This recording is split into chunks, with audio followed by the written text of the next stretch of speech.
tayo ng ating almusal.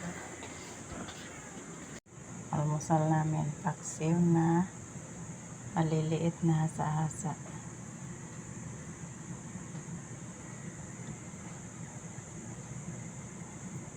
Handa na yung lulutuin natin sa tanghalian, guys.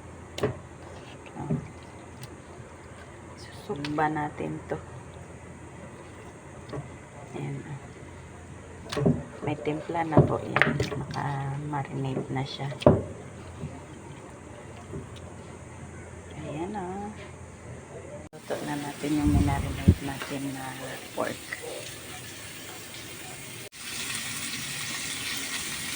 Luto na natin yung minarinate natin, guys. Ito yung pagkain ko ngayong umaga. Kain tayo. Good morning, good morning. Ayan ang ating pagkain. May paksiw. Meron tayong gulay. Sira ko ito kagabi. Coffee. Hindi mawawala ang coffee.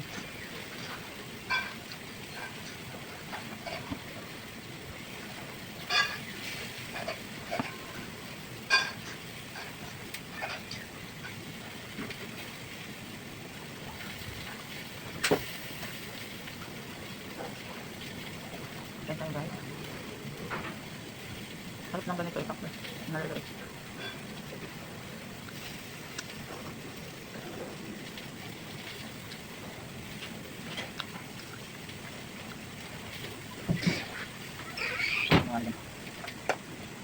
Gulay ba ito?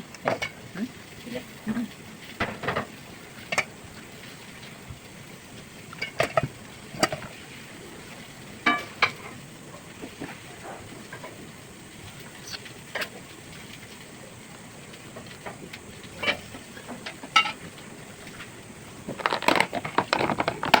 Sayang yung 15 piraso na pinili ko.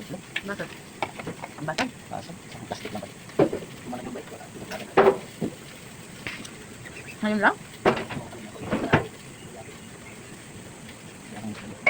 Dilutuin mo na lang lahat yun. Wala pa sila sa ano. Sa dapat niya. Walang plastic? Plastic.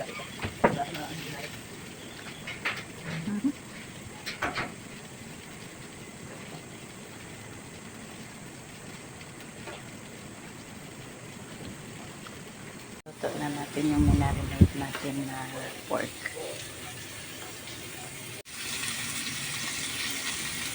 Luto na natin yung minarinate natin, guys. Maglagay tayo ulit.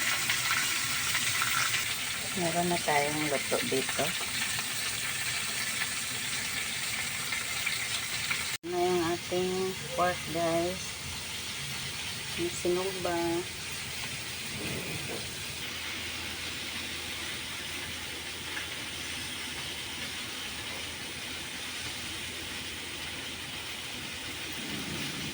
Kain tayo, guys. Ito yung ating tanghalian, yung rice natin. At yung ating ulam, ito yung sinugba. Sinugba tayo na pork belly. Hindi ako nagsasawa ng suka kasi mahandi yung tiyan. Kain po tayo.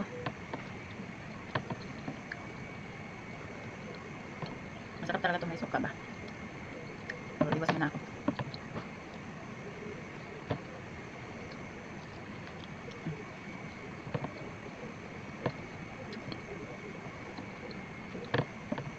Iwas muna tayo sa maasim.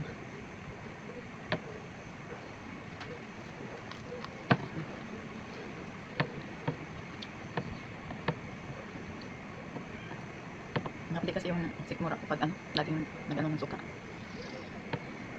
Mga maasim ba? Nakapili yung aking tiyan.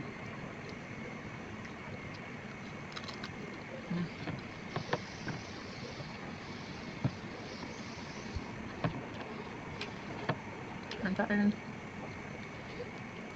May buto kasi ito.